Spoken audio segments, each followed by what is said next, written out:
안녕하세요. 토요미스테리 디바달리아입니다. 1972년 6월 26일 도쿄 신바시에 위치한 제1호텔에서 끔찍한 살인사건이 발생했습니다.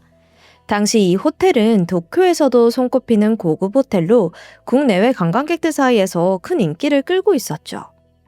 사건은 신관 304호에서 일어났습니다. 그 방에 투숙 중이던 37살의 여성 타니와키 키누코 씨가 사망한 채 발견된 거예요.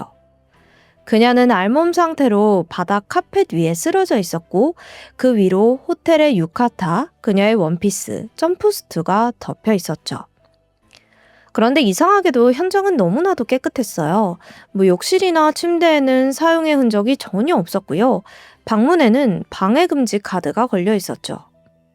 한마디로 사건 현장은 밀실과도 같은 상태였던 겁니다.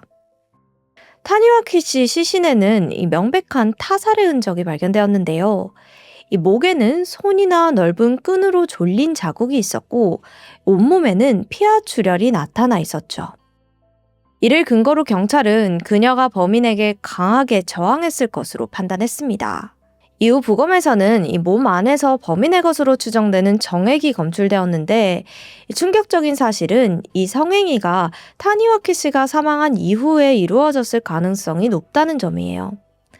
도대체 누가 이토록 잔혹하고 변태적인 사건을 저지르고 도주한 걸까요? 다행히 증거는 많았습니다. 먼저 검출된 정액을 통해서 범인의 혈액형이 O형이라는 사실이 확인되었고요. 이 객실 안에는 무려 177개의 지문이 검출되었어요. 물론 대부분은 이전 투숙객들 지문이겠지만 그 중에는 범인의 지문도 섞여 있을 가능성을 배제할 수 없었습니다. 뿐만 아니라 타니와키 씨의 위 안에서 음식물이 검출되었는데 음식물의 상태를 통해서 그녀의 사망 추정 시간을 추측할 수 있었죠. 식후 한두 시간 이내로 판명되었습니다. 이 말은 곧 그녀의 마지막 행적 그리고 마지막까지 함께 있던 사람이 사건 해결의 중요한 열쇠가 된다는 뜻이에요. 6월 25일 저녁 그녀는 유라쿠초의 한 야키토리 가게에서 A씨, B씨와 함께 저녁 식사를 했습니다. 세 사람은 모두 구마모토현에서 치과 의사로 일을 하고 있었고 이날은 도쿄에서 열리는 치과 의사 대상의 세미나에 참석하기 위해서 함께 도쿄에 온 상황이었죠. 그런데 식사를 하던 오후 7시 30분쯤 타니와키 씨가 갑자기 속이 안 좋다며 먼저 호텔로 돌아가겠다고 말했습니다. 그녀가 묵던 신관으로 가려면 본관 1층 로비를 반드시 지나쳐야 하는데 그날 저녁 본관 로비에 있던 직원이 타니와키 씨가 신관 쪽으로 가는 모습을 봤다고 해요. 그녀가 먼저 호텔로 돌아간 후 A씨와 B씨는 영화를 보러 극장으로 향했습니다. 그런데 이때 A씨 역시 갑자기 컨디션이 좋지 않다며 오후 8시 30분에 호텔에 가겠다는 겁니다. B씨는 어쩔 수 없이 알겠다고 했어요. A씨는 방에 도착한 뒤 잡지를 보면서 쉬고 있었습니다. 그리고 오후 11시 B씨가 호텔에 잠시 들렸고 A씨와 함께 약 30분 정도 다시 외출했습니다. 그리고 자정 무렵 두 사람은 다시 호텔로 돌아왔고 저녁 식사 비용을 정산하기 위해서 타니와키 씨의 객실을 찾았어요. 그런데 아무리 문을 두드려도 그녀는 응답이 없는 거예요. 자나보다 생각하고는 그대로 돌아갔다고 합니다. 그리고 다음날 아침 두 사람은 다시 타니와키 씨의 객실을 찾았지만 여전히 아무런 대답이 없었죠. 좀 이상한 거예요. 그래서 두 사람이 호텔 직원에게 객실 문을 열어달라고 요청을 합니다. 이때 그녀가 사망한 채 발견된 거죠. 경찰은 이 사건을 면식범, 즉 피해자와 아는 사이였던 사람의 범행으로 판단했습니다. 그 이유는 두 가지가 있었는데 첫 번째는 그녀의 시신 위에 옷가지들이 덮여져 있었기 때문이에요. 보통 이런 행동은 범인이 피해자에게 감정적인 연민이나 죄책감을 느낄 경우 흔히 나타나는 양상으로 면식범 범죄에서 자주 관찰되는 특징 중 하나라고 합니다. 두 번째는 과일입니다. 타니와키 씨는 6월 25일 저녁 A씨, B씨와 함께 식사를 하다가 먼저 자리에서 일어나 호텔로 돌아가는 길에 과일을 구매했어요. 이 점을 근거로 경찰은 그녀가 단순히 몸이 아파서 자리를 떠난 것이 아니라 누군가와 미래를 갖기 위해 일부러 먼저 나간 것이라고 봤습니다. 구매한 과일 역시 그 상대와 함께 먹기 위해서 산 것으로 판단했죠. 그럼 경찰은 왜 그녀에게 미르회 상대가 있을 거라고 판단한 걸까요? 사실 타니와키 씨는 꽤나 복잡한 이성관계를 가지고 있었습니다. 잠시 그녀가 어떤 사람인지에 대해서 살펴볼게요. 그녀는 구마모토현의 유복한 가정에서 태어났습니다. 어린 시절부터 귀여운 외모로 이성들에게 인기가 많았고 공부도 잘해 규슈의 치과대학에 입학하게 되죠. 이때 한 남성과 만나게 되는데 이 두 사람이 상당히 오랜 기간 교제를 했어요. 그런데 졸업 2년 후 남자친구가 갑작스럽게 극단적인 선택을 한 거예요. 이로 인해서 그녀도 큰 충격과 슬픔에 빠지고 말았습니다. 하지만 빨리 슬픔을 털고 일어섰습니다. 치과 의사가 돼서 자신의 길을 걷기 시작했고 그 무렵부터 한 가지 새로운 취미에 빠지게 되죠. 바로 댄스홀에서 사람들과 춤을 추면서 교류를 하는 거예요. 실제로 그곳에서 만난 트럭 운전수 남성과 1963년에 결혼에 꼴이 나게 됩니다. 그런데 타니와키 씨 집안에서는 이 결혼을 완강히 반대했어요. 결국 남편이 대릴 사위로 들어오는 조건으로 결혼이 성사되었다고 합니다. 어렵게 부부가 된 두 사람은 슬하에 2명의 자녀를 두며 행복한 가정을 꾸려나갔어요. 남편은 트럭 운전수 일을 그만두고 치과 기공사 일을 배우며 아내 일을 도왔고 동시에 가사를 도맡아 했다고 합니다. 그리고 1971년 부부는 함께 구마모토현 야스시로시의 치과를 개원하면서 의료 파트너이자 인생의 동반자로 새 출발을 하게 됩니다. 하지만 이웃들 사이에서 이 부부의 평판은 그닥 좋지가 않았어요. 그 이유는 일반적이지 않은 가정 형태 그리고 타니와키 씨의 화려한 옷차림 때문이었는데요. 1970년대는 여성들의 사회적 진술이 극히 드문 시기였어요. 그러니 아내가 가장으로서 집안을 돌보고 남편이 가사를 맡는 모습은 당시 사람들의 시선에서는 좀 낯설고 이질적으로 비춰질 수밖에 없었을 겁니다. 게다가 타니와키 씨는 평소 미니스커트처럼 이 보수적인 시대적 상황과는 어울리지 않는 옷차림을 입었어요. 그러다 보니까 매번 이웃들의 입방아에 오르내렸습니다. 그러던 어느 날 그녀가 도쿄에서 열리는 치과의사 세미나에 참석하기로 하는데요. 이게 일회성이 아니라 10회에 걸쳐서 진행되는 장기 프로젝트였어요. 회당 4만엔의 참가비가 필요했습니다. 또 항공비와 호텔비는 자가 부담이었죠. 큰 돈과 시간을 쓰는 상황이잖아요. 그럼에도 불구하고 그녀는 망설임 없이 참석하기로 했습니다. 그리고 세미나 첫날 참석자들 가운데 홍일점이었습니다. 며칠 뒤에는 다소 독특한 별명이 붙어요. 보디가드를 데리고 다니는 여왕님이라는 거예요.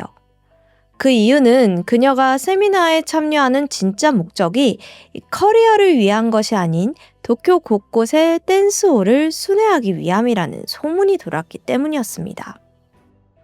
사실 타니와키 씨는 결혼 후에도 댄스홀에 다니는 것을 멈추지 않았습니다.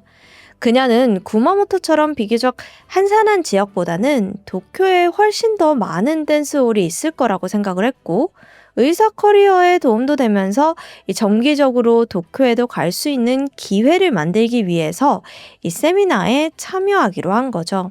왔다 갔다 하기로 한 거예요.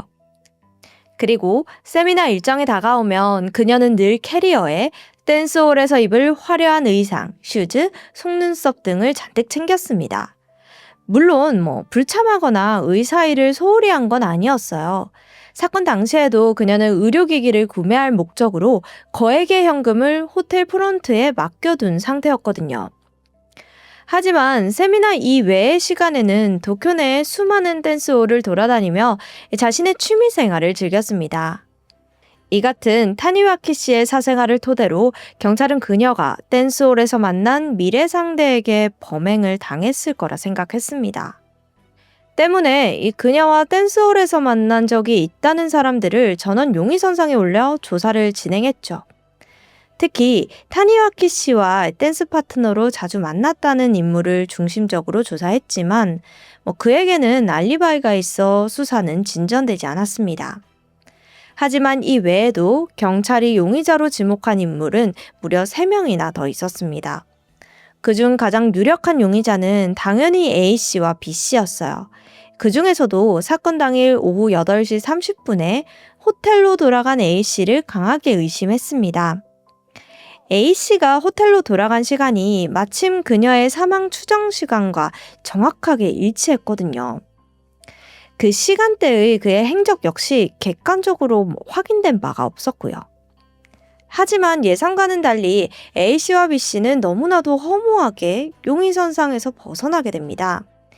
이 두 사람 모두 범인의 정액을 통해 확인된 혈액형인 O형이 아니었던 거죠. 또 경찰은 현장에서 발견된 177개의 지문과 이 두 사람의 지문을 대조하기도 했으나 일치하는 지문 역시 발견되지 않았습니다. 이후 경찰은 또 다른 유력한 용의자를 지목합니다. 그는 타니와키 씨의 대학 선배이자 도쿄에서 치과 의사로 일을 하고 있었던 남성 C씨였어요. 그는 실제로 그녀와 불륜 관계에 있는 인물이었습니다. 두 사람은 함께 세미나에 참여하며 그때마다 매번 만나 함께 시간을 보냈다고 하죠. 경찰에 출두한 C씨는 6월 24일 오후 타니와키 씨와 호텔 로비에서 만나 로폰기의 고급 레스토랑에서 데이트를 즐겼다고 밝혔습니다. 그리고 그녀는 25일 자정이 조금 넘은 시각에 호텔로 돌아갔고 그게 마지막으로 본 모습이었다고 주장했습니다.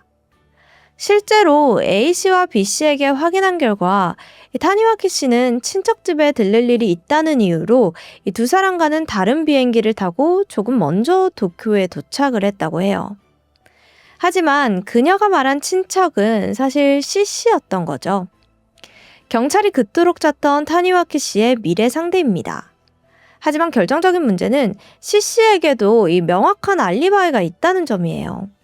게다가 그의 혈액형도 범인의 것과 일치하지 않았고 지문을 대조해봐도 C씨는 사건과 관련이 없다는 사실이 드러났습니다.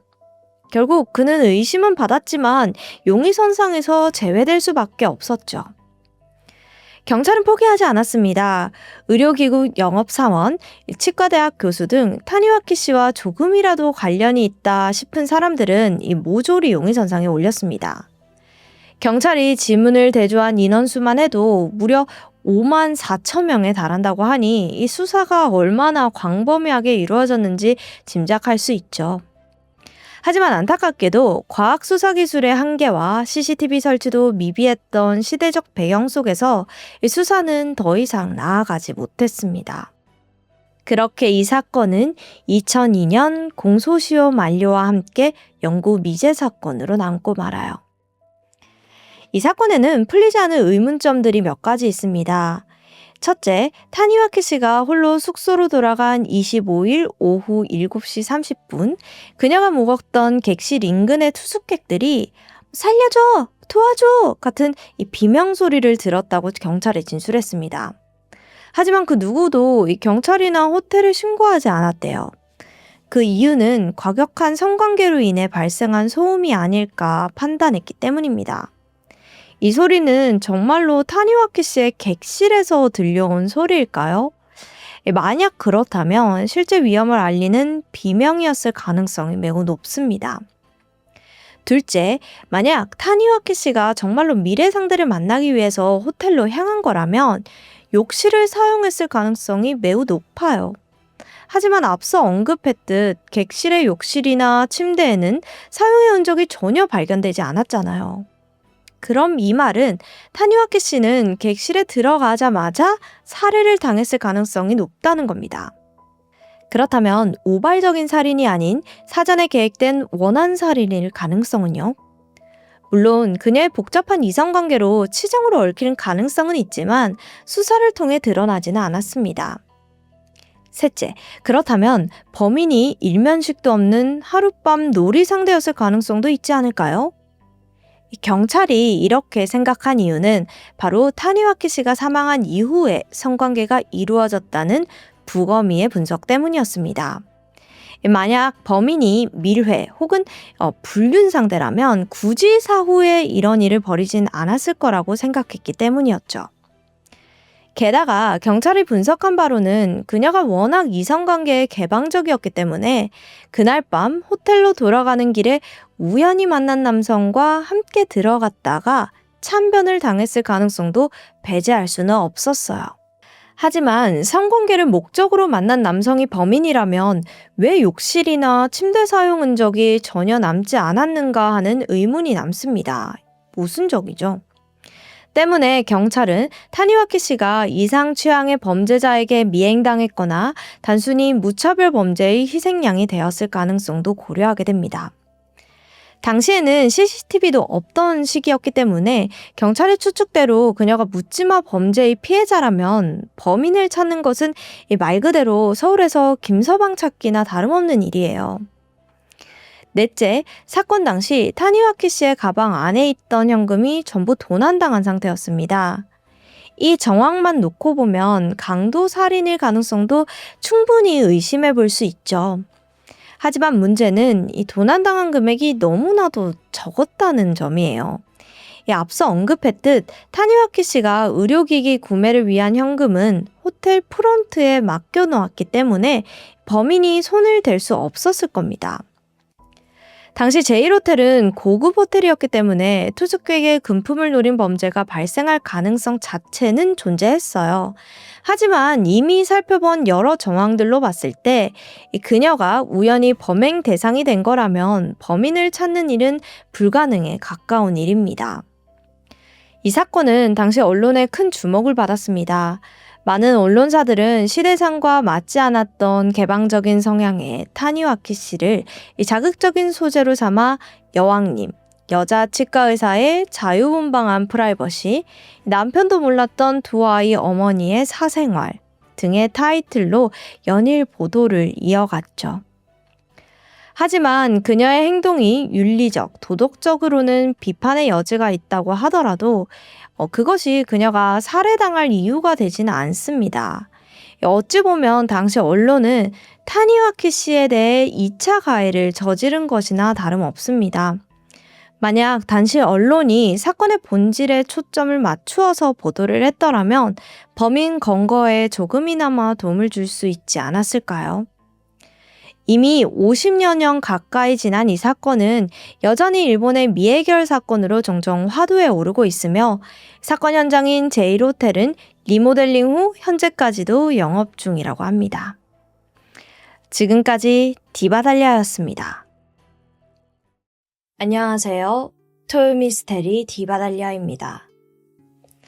스키토키 메키토키스 라는 주문을 외치면 수많은 여성들이 따라붙는다. 이 말 믿을 수 있으시겠어요? 놀랍게도 일본에서 이 주문을 외쳐서 수많은 여성들을 끌어들이고 일부 다처제 생활을 했던 한 남성이 있습니다. 심지어 2023년에요. 그럼 오늘의 사건은 어떤 이야기인지 지금 시작해 볼게요. 2023년 2월 7일 아직 마을 주민 대부분이 잠들어 있던 새벽 6시. 일본 도쿄도 히가시야마토시에 위치한 3층짜리 단독주택에서 소란이 벌어졌습니다. 갑자기 수많은 경찰들이 출동해서 집을 겹겹이 포위한 건데요. 잠시 후 경찰의 손에 이끌려 나온 사람은 뜻밖에도 한 노인이었습니다. 그는 74세의 시부야 히로이토. 사진에서 보이듯 이마에 새겨진 알 수 없는 문양이 어딘가 굉장히 기괴한데요. 그는 자신의 집에서 사람들의 운세를 점쳐주던 점쟁이였습니다. 그런 히로이토의 혐의는 다름 아닌 미성년자 강간미수. 뒤이어 드러난 사건의 전말은 여러분의 상상 이상으로 황당하고 기상천외합니다. 사건이 벌어진 것은 약 2달 전인 2022년 12월 22일. 히로이토에게는 사실혼 관계에 있던 아내 43세의 시부야 치아키가 있었습니다. 그녀는 당시 한 식당에서 일을 하고 있었는데요. 이날 치아키는 아르바이트 동료인 10대 여성 A양에게 좋은 점쟁이가 있다면서 그녀를 자신의 자택으로 초대합니다. 흥미가 생긴 A양은 선뜻 치아키를 따라 나섰죠. 그렇게 들어선 집 안에는 히로이토가 기다리고 있었습니다. 그는 돌연 A양에게 외계인의 존재를 믿냐고 물었어요. 그러면서 실제로 UFO가 존재한다면서 관련된 영상을 무려 6시간이나 강제로 시청하게 만들었습니다. 불편함을 느낀 A양이 이 자리를 좀 벗어나고자 했지만 이것도 쉽지가 않았어요. 히로이토는 봤지. 너도 외계인에게 끌려가면 산채로 껍질이 벗겨지고 잡아먹힐 거야. 이렇게 말하면서 공포 분위기를 조성했습니다. 그리고 덧붙인 말이 참 가관인데요. 죽고 싶지 않으면 나는 자유해. 황당한 주장이 아닐 수 없습니다. 그러나 히로이토는 굉장히 집요했어요. 그는 10대 여성에게 계속해서 자신이 특별한 존재임을 과시했고요. 어디서 났는지는 모르겠지만 UFO 관련 회원증을 보여주기도 했습니다. 그녀는 얼마나 두려웠겠어요. 결국 그녀는 강간당하기 직전의 상황에서 간신히 집을 탈출하는 데 성공했죠. 하지만 히로이토의 협박은 그게 끝이 아니었습니다.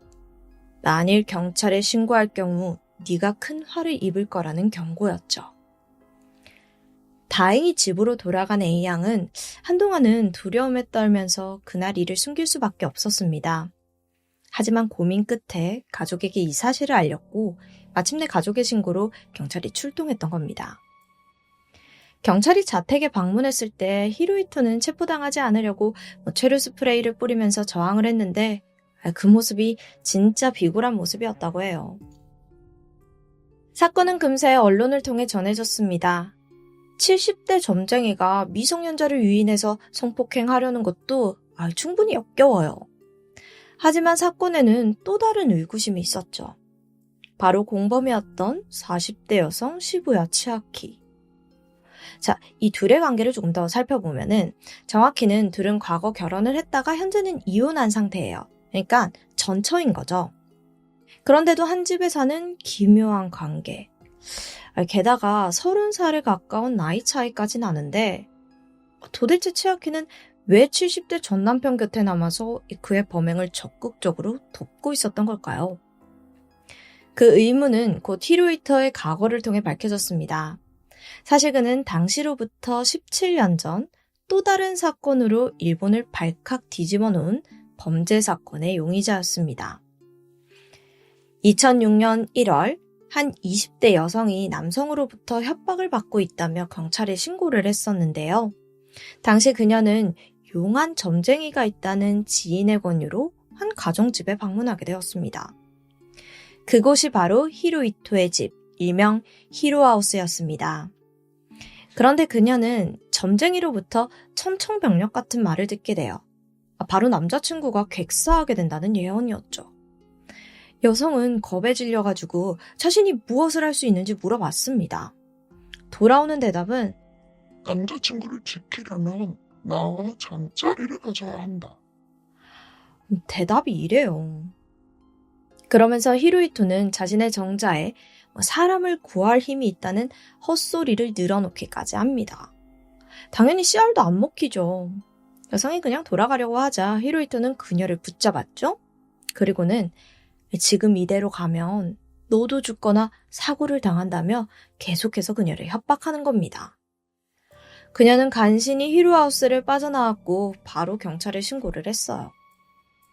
그런데 경찰이 히로하우스를 방문했을 때 더더욱 믿기지 않은 풍경이 펼쳐져 있었습니다. 당시 57세였던 히로이토의 집에는 무려 11명이나 되는 여성이 거주하고 있었던 거죠. 그것도 단순히 동거인이 아니었어요. 그는 이들 모두와 결혼과 이혼을 반복하면서 사실혼 관계를 유지하고 있었던 거예요. 심지어 그 중에는 자녀까지 몇 명 존재했습니다. 더 놀라운 건 여성들 그 누구 하나 이 기이한 결혼 생활에 불만을 품고 있지 않아요. 한마디로 이들은 히로이토에게 완전히 종속된 채 자신들만의 집단을 유지하면서 살고 있었습니다. 대체 어쩌다가 이런 기묘한 집단이 탄생하게 된 걸까요? 시부야 히로이토. 그의 젊은 시절만큼은 남들과 같았습니다. 회사에서 영업사원으로 일도 하고 1974년에는 결혼도 했죠. 그렇게 25년간 아내와의 사이에서 자녀까지 두고 평범한 가정을 꾸렸습니다. 하지만 1999년 아내가 사이비 종교에 빠져서 이혼을 하게 되는데 이때부터 히로이토가 변하게 된 거예요. 어차피 이혼한 거 그냥 내가 살고 싶은 대로 살자. 이런 생각을 하게 됩니다. 그런데 그의 결심은 조금 이상했습니다. 그가 청소년 시절 인상 깊게 본 애니메이션이 있는데 그게 한 남성이 여성 10명과 함께 살아가는 하렘물이었어요. 그는 자신만의 하렘을 만들기로 다짐했죠. 2000년 4월, 그는 아무런 자격이나 공부 없이 무작정 점쟁이 일을 시작했습니다. 그때부터 자신의 집을 히로하우스라 지칭했고 동시에 자신을 도와줄 비서를 모집했죠. 그러자 직장을 구하던 젊은 여성들이 별 의심 없이 면접을 보러 왔습니다.